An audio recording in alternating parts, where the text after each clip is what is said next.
કોંગ્રેસના દિગ્ગજ યુવા નેતા પરંપરાગત બેઠક પરથી જ દૂર ભાગી રહ્યા છે, ત્યારે અમેઠી જનતાને પોતાની જ કહેનારા રાહુલ ગાંધી તે જ બેઠક પરથી ચૂંટણી લડવા માટે ડરી ગયા છે અને તેઓ ઉત્તર પ્રદેશની રાયબરેલી બેઠકમાંથી ચૂંટણી લડવાના છે। ત્યારે કોંગ્રેસ દ્વારા આજે સવારે જ સત્તાવાર રીતે જાહેરાત કરવામાં આવી છે કે અમેઠી લોકસભા બેઠક ઉપરથી કોંગ્રેસમાંથી કિશોરીલાલ શર્મા ચૂંટણી લડશે। ત્યારે એક બાજુ કોંગ્રેસ આ મુદ્દે પોતાની ખુશી વ્યક્ત કરી રહી છે, ત્યારે બીજી બાજુ ભાજપ તેની ઠેકડી ઉડાવી રહી છે। નમસ્કાર, ગુજરાત જો ટીવીની સાથે હું છું મેક્ષોટા।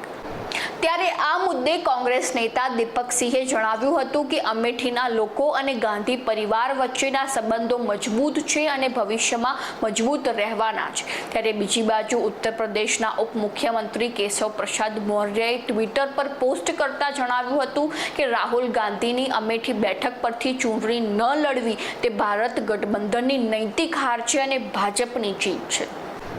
વધુમાં ભાજપના રાષ્ટ્રીય સચિવ મનજિંદરસિંહે જણાવ્યું હતું કે આ વખતે રાહુલ ગાંધીએ વાયનાડ બેઠક પરથી પોતાની હાર સ્વીકારી લીધી છે, તેથી તેઓ રાયબરેલી બેઠક ઉપર પોતાનું નસીબ અજમાવી રહ્યા છે, પરંતુ આ વખતે રાયબરેલીના લોકો તેમને પાઠ ભણાવશે અને જંગી અંતરથી હરાવશે।